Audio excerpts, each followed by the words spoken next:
That's on. It is on. Excellent. Good morning, everyone. My name is Prash. I'm a psychiatrist and a psychotherapist, although principally I'm a psychedelic therapist and a psychedelic researcher. And more recently, my work has involved the infiltration of virtual reality into the psychedelic therapy space to look at how technology can be used as a moderator, modulator, and to optimize the psychedelic therapy process. Now, there's going to be a few leaps for you to sit through, particularly as I have to work through the context of psychedelics first, before we jump into how to use it with virtual reality. So I'll ask you to stick with me as we go through a bit of historical context and then jump into the present.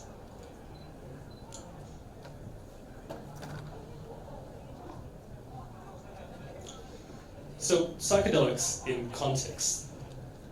Some of you may have heard the term, some of you may be familiar with the term. Conventionally, we think of substances like magic mushrooms, and LSD, or ayahuasca, if that's a term that anyone has heard about. And over the course of the last 5 to 10 years, there's definitely been a resurgence in both interest in academic research, as well as therapy in psychedelics. But the history of psychedelics goes back to almost as long as there has been religious sacrament in human civilization. We have evidence of psychedelic use in various forms, in inscriptions from as far back as the Vedas, as well as cave paintings that have been found throughout archaeological sites.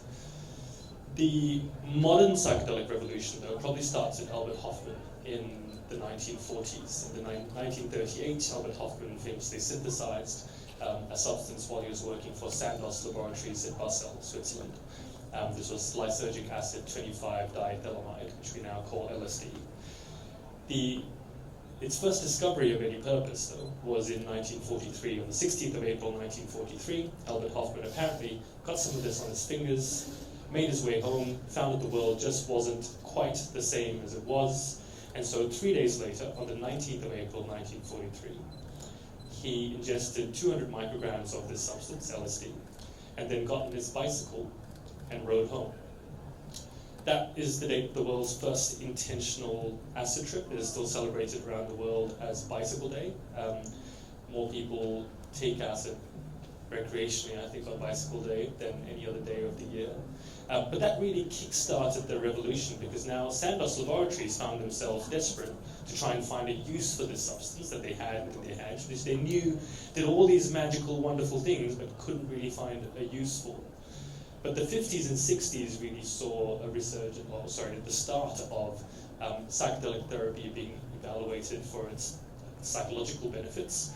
And that went on quite undeterred until 1970, 1971, when Richard Nixon signed the Controlled Substances Act, and that relegated psychedelic substances to a controlled substance.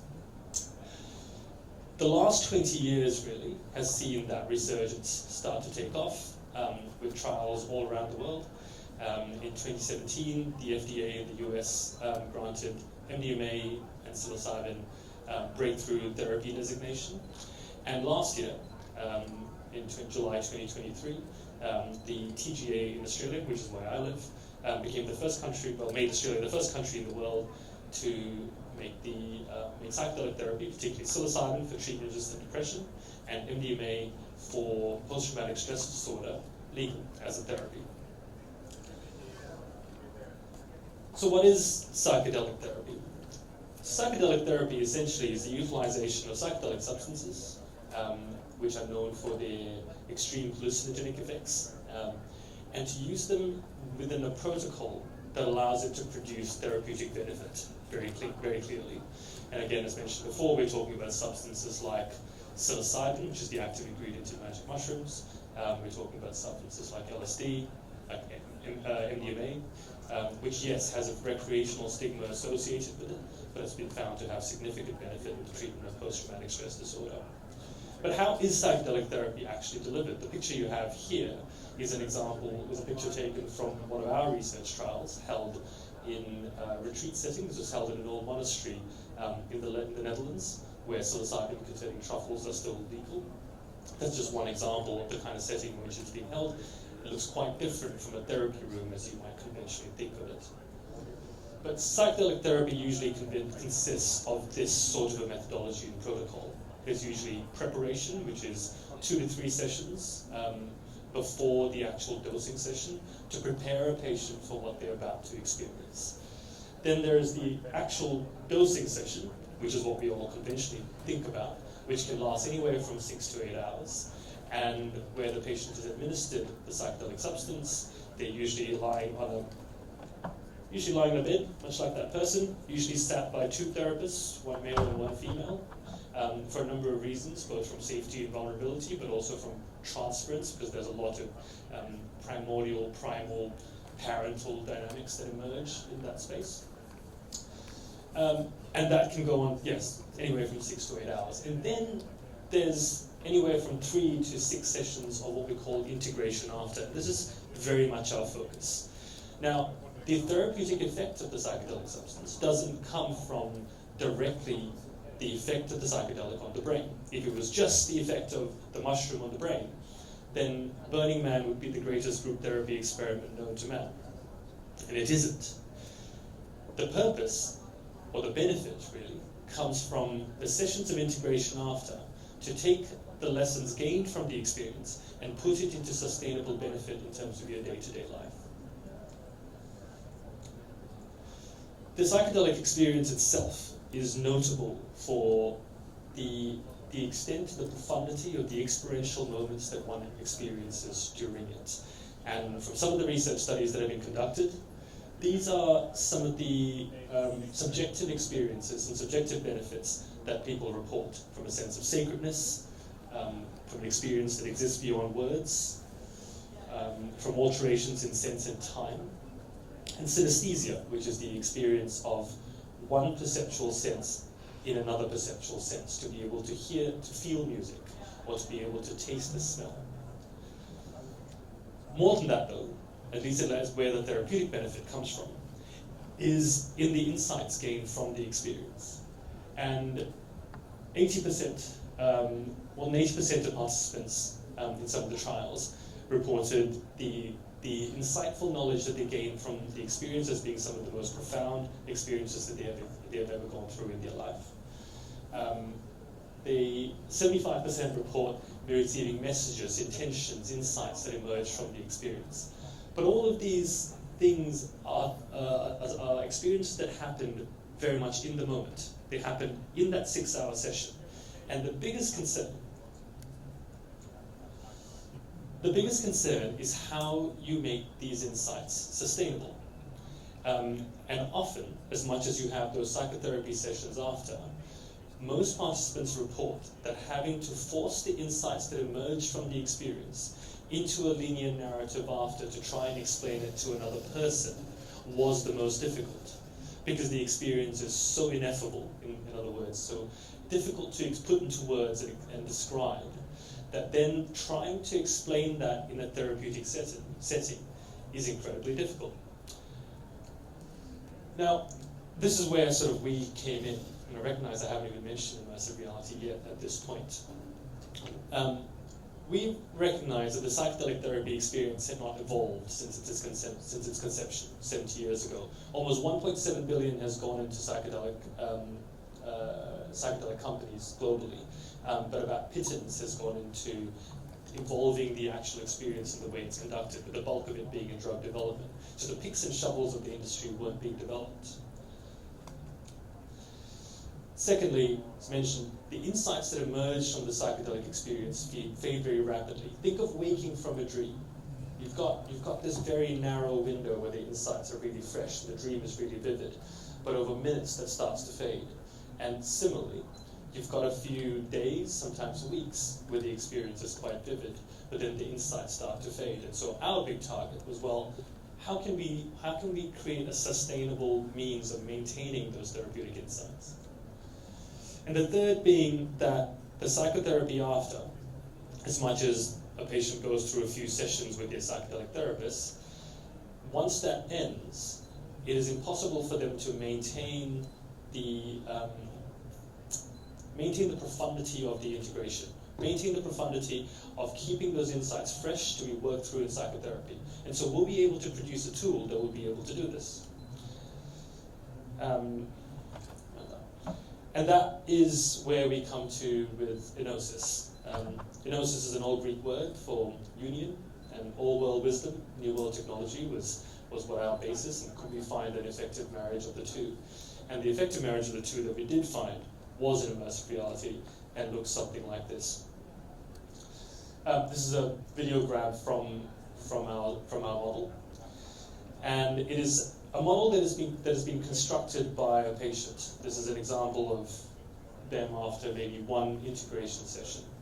Almost every element that you see within that beach has been added to by the individual, and all of it contains data. Each of those little stars that you see scattered around, each contains raw qualitative data in the patient's own voice that they have recorded during the integration sessions or right after the experience to describe what they went through. Particularly the ones that they record right after they went through are the ones that are most profound, because they act as anchors to the experience, to be able to talk about your experience in all of the raw emotion, that just as you have emerged from a 6-hour experience in which you have tunneled through the depths of your subconscious, is a pretty powerful moment to be able to capture. Henceforth, in the integration sessions that follow, to be able to talk through that with your therapist and start to categorize your thoughts, so they're able to create groups, almost like folders for your mind. Label them as they go through with the themes that emerge as they work through a psychotherapy session.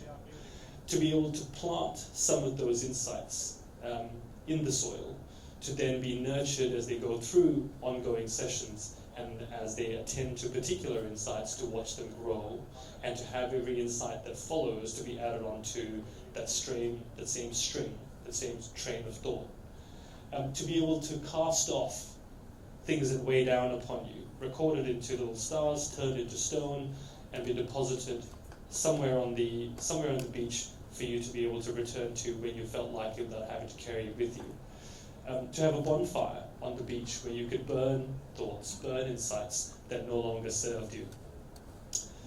What we're trying to enable is a place that can act as a model for the mind, a memory palace, if you will, and one that is cumulative, one that gets added to as they work their way through the psychotherapy process. This is not an audience I need to explain this to, but this is a conventional idea of what virtual reality is. It's a computer-generated interactive model. But I put to you that virtual reality, principally, is a setting that allows you to experience something in essence and effect, which cannot be experienced in fact. To be sitting on a beach in VR is to be able to experience the beach, even whilst being observed on the outside, to be just sitting on a couch in your living room. And that is the similarity with the psychedelic experience, where a patient is lying on a couch and be flying through worlds that could not be otherwise described, whilst from the outside to only look like they're lying on a couch. And this commonality is what we look to leverage. The origins of virtual reality are not actually that distinct from the origins of the psychedelic therapy story. Both Timothy Leary and Terence McKenna were, if those names are familiar at all, very intrinsically entwined with the counterculture revolution of the 60s. In fact, Timothy Leary was famously booted off Stanford University's campus, where he was a professor, for his over-exuberance with his psychedelic endeavors. But all of them, or rather both of them at least, spoke very fondly of virtual reality. And we're talking about back in the 60s, or the idea of a virtual reality. The idea of a virtual reality where to be used as a technology not just for entertainment, but one where, in the words of Terence McKenna, if you could see what we meant when we spoke, it would be a kind of telepathy, because it's seen with the eyes. Because when you can see what your mind is going through, then you can work with it. You cannot work with what you cannot see. You cannot work with what you cannot fathom. And that is principally what we aim to do in psychedelic therapy, and that is principally what we've been aiming to do in terms of the insights that emerge from the psychedelic therapy experience. Very simply, we create anchors that emerge from the psychedelic session via the voice records. Then in the therapy sessions, we revisit those insights, we group them, We process them, we analyze them further, and then we try to build a therapeutic outcome from this. Over multiple sessions, over 6 to 8 sessions, what you end up with is a really complex mind map. And we've been doing this with therapists, but more so now we've been building this out as a fully automated 8-week program that can be delivered without a therapist, entirely in immersive reality. Can someone tell me what time I finish?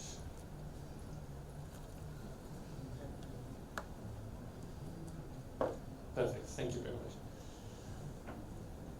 As far as when we were designing the space, there were a few distinct specifications that we wanted to maintain. The first was that it should be an intimate, inward experience that purely belonged to the patient. Too often we find that therapy happens in someone else's space. You go to your therapist's space, into their rooms, and that's where you undergo the therapy. We felt that if you're going through something as intimate as a dive into your subconscious, then to be able to create a space that was entirely your own, in which you could process your thoughts, was distinctly important, and that is exactly what the immersive reality environment allows us. Secondly, it was to create a world or a therapeutic modality which was non-linear. Anyone who has meditated, or anyone who has tried to meditate, may understand the idea of the monkey mind, the mind that flits in 1,000 different directions. That is how our mind works. Our minds don't necessarily think in a linear fashion. We force ourselves to output that in a linear fashion because we have this very blunt tool we call language, and that is the only way we are able to establish commonality with our fellow man. That is the only way we're able to get those thoughts out, because the other that we communicate with has to receive those thoughts in a linear manner to then be able to process it back into its scattered, multifaceted dimensions in which we store these things in our brain. We find that a limit, and it's a limitation that if we can get past, then we would be able to extrapolate the breadth of human expression, unlimited but what we call language. And that is what we're able to do in that immersive landscape, in that insights can be scattered, can be recorded in a scattered fashion, in a completely non-linear fashion, and can be assembled later, over time. As you work through your therapy framework, you can start to put that together and make sense of it without needing to shoehorn it into linear narratives early. We wanted to create a setting that was progressively deeper and progressively more complex.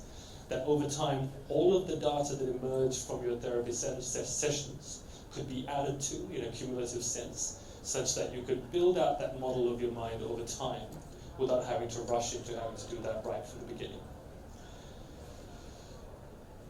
And lastly, in that landscape, to be able to overlay therapeutic programs, to have in that landscape all of the tools necessary to be able to explore your mind, so that you can overlay multi-week therapeutic sessions that replicate what you otherwise do in therapy, but without the need for that expensive and scarce human resource.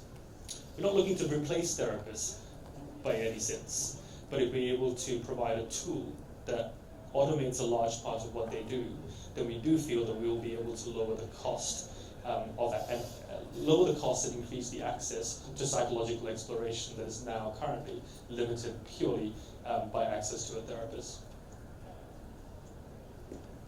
And that's the basis of how we work. We have a mind mapping tool, which is the software that we've designed. We have the overlay of either an automated process or a method in which a therapist is able to dive into the session with the patient. And then we have our backend, our data lake, which collates all of the data that is collected from these sessions, which means that every user who's using the software is effectively downloading their brain into this data lake, which sounds really ominous, but it does create a setting where that is their own, and that download of their mind is their private space that they're always able to come back and access. Very briefly, some results from a study that we ran. So this is a study that we ran in the Netherlands. using our setting and using it to create these anchors after the psychedelic experience, to be able to return back to during the integration sessions. And most notably, if you're not a scientist, this is probably not very interesting for you, but most notably we were able to create a very close match between the experiential sense or the emotional state that a patient was in at the tail end of their psychedelic experience, and to match that to what we were able to do when we put them back into the immersive reality landscape, where they were able to listen back to their anchors, and we were able to prove the match of this anchoring process that we had otherwise hypothesized. These are just some of the subjective quotes from patients who went through that first study. If you want to dive into it more, that is our paper that we published, which is the first paper in the literature on the intersection of virtual reality and psychedelic therapy. But before I finish, I wanted to talk about what the future holds in terms of what is the promise and what we're trying to really build out here. And the first, any other Potterites in the audience? Does anyone recognize what a pensive is? Excellent. One person.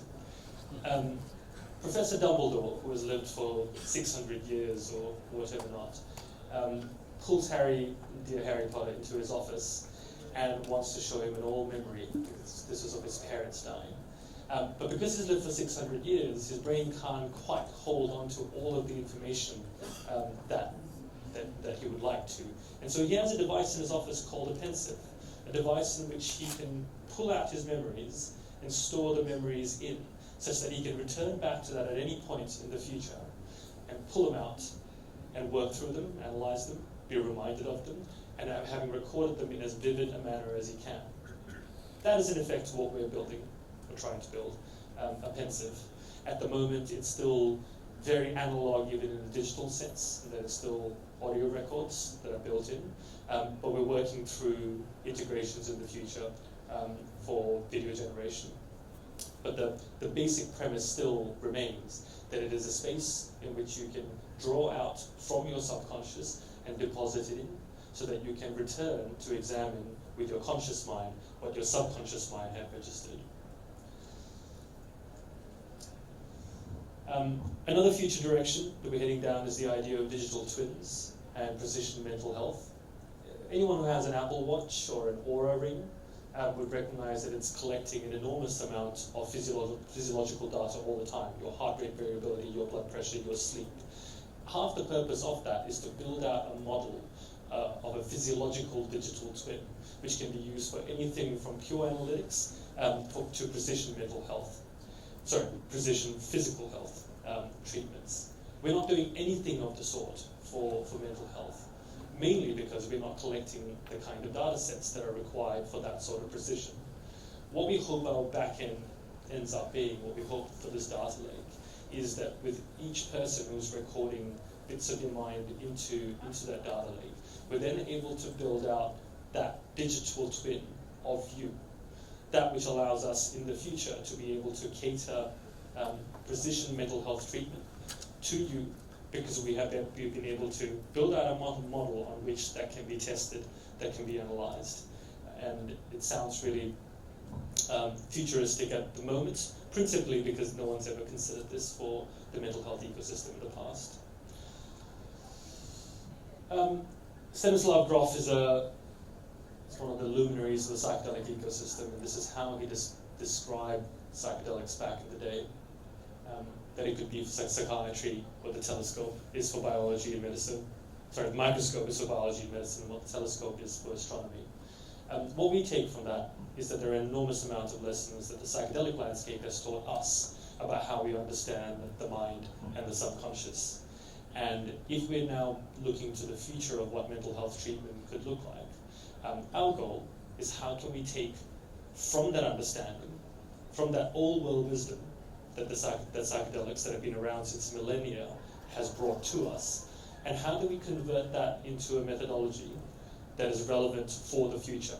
And how can we use technology to take those learnings and that method of working with the mind and turn that into a method which we can work with the mind in the future? And this is what we think immersive reality allows us to do. And that is our work at Enosis Therapeutics. Thank you very much.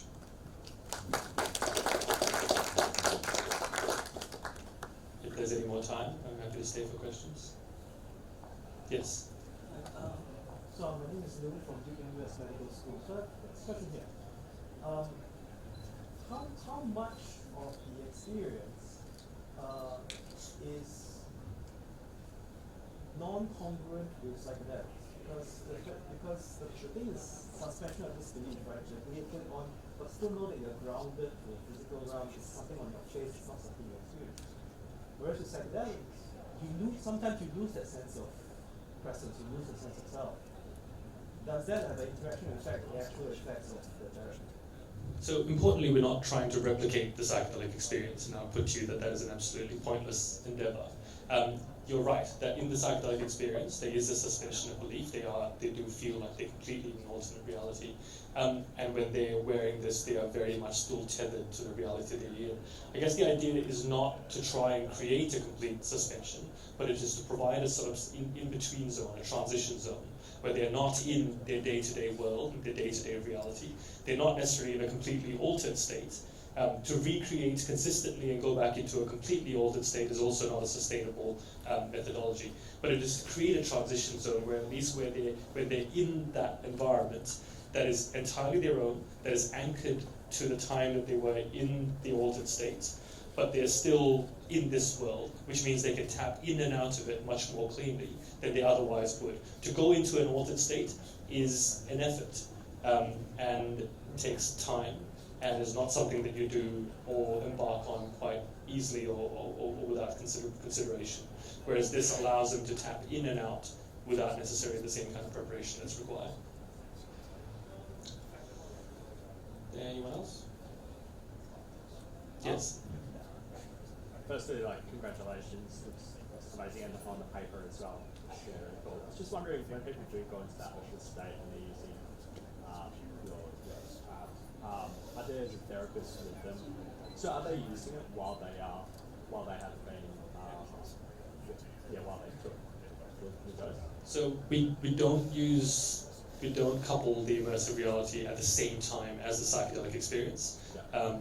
We've certainly trialed that in early trials, and the psychedelic experience just steamrolls completely over any virtual reality experience you may try to overlay. It is entirely after. And usually it's used almost as soon after as possible when the insights are most fresh to be able to register and create those anchors to the experience, but it's almost always after. And then in the weeks that follow, as they use the integration program that we've built into it, they can do it entirely on their own. The whole purpose of it is for it to be as a tool that they can use at home at any point to be able to register the insights that continue to unfold like ripples throughout the experience. And then they may bring that into their therapy sessions with their therapist, but it's not dependent on needing to be used with a therapist. No. Just another one as well, if that's okay. So you were talking about the Apple Watch and monitors between the body. Have you done put an EEG on anyone while they're taking part of it? No, we haven't. So there have been definitely EEG studies just purely on the psychedelic experience and to examine sort of brainwave states unrelated to this. It's on our future pathway. It would be fascinating to try and couple biometrics and biofeedback with this. But yeah, the conglomerate of the kind of different data that you could put together and match up would be absolutely fascinating. Such an exciting field, even eye tracking and things like that. I guess Yes, one more if they will let me. Stop me anytime if you need to. Thank you so much for this. I'll put up a short hypothesis. I'm going to hear your thoughts on it, and then the question. The hypothesis is that a lot of people perceive a major barrier in getting engaged with psychedelics. So that's the hypothesis, and then the question. I'm going to hear your thoughts on that, and then the question is, what do you think about using VR to simulate? I understand that the psychedelic experience needs also VR experience, but what do you think about using VR to get people who